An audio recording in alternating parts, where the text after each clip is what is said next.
वंदे मातरम, वंदे मातरम, वंदे मातरम। दोस्तों, आज देश आजादी मना रहा है।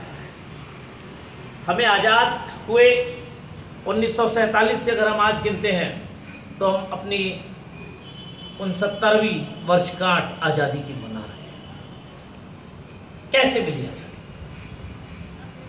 1000 साल से ऊपर की दास्तां थी हमारी, दास्तां अलग अलग लोगों की।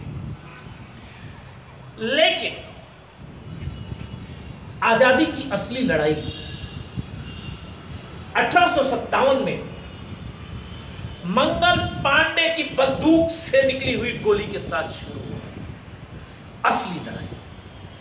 पूरे देश में आग लग गई, पूरे देश के लोग रोड पर उतर गए। गलियों में, कूचों में, चौराहों में, हर जगह वंदे मातरम की धूप है। सब चाहते थे कि आजादी मिल जाए, लेकिन आजादी को पाने में फिर भी 9 दशक से ज्यादा का समय लग गया।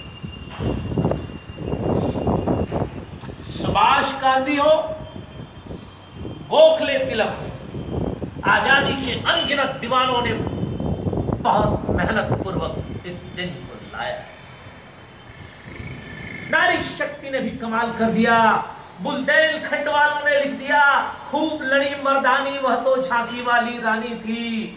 सुभद्रा कुमारी चौहान बोलती है, बुंदेले हर बोलों के मुंह हमने सुनी कहानी थी।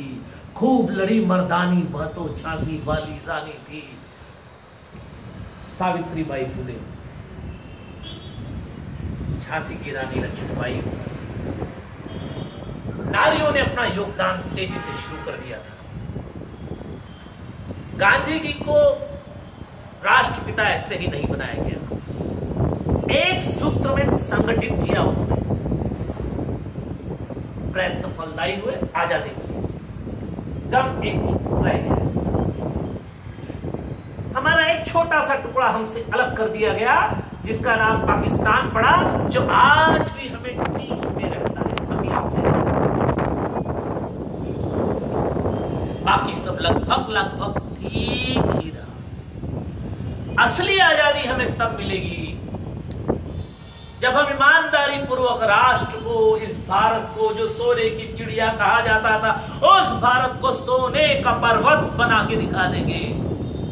तब असली रूप में हम मानेंगे कि हमने सैल्यूट किया उन आजादी के स्वतंत्रता सेनानियों को, अनगिनत सेनानियों को, जिनके बदौलत हमें ये आज का दिन नसीब हुआ।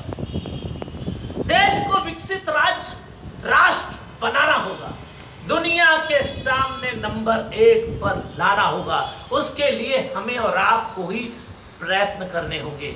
हमें ये नहीं देखना होगा कि देश हमारे लिए क्या कर रहा है। हमें ये चाहिए, वो चाहिए, पैसा चाहिए, राज्य में हमारे ये चाहिए, सरकार हमको ये दे, सरकार हमको ये दे, सरकार हमको दे। वोट की कीमत हमें लेना छोड़ना होगा। हमें सिर्फ ये देखना होगा कि हम अपने देश को क्या दे रहे हैं। अपने मौलिक कर्तव्यों को हमें समझना होगा। अपने अधिकारों के लिए नहीं, पहले कर्तव्यों के लिए हमें आगे आना होगा। रात दिन मेहनत करनी होगी, युवा वर्ग को एकजुट होना होगा और सिर्फ बाबा साहब अम्बेडकर की दी हुई इस संविधान को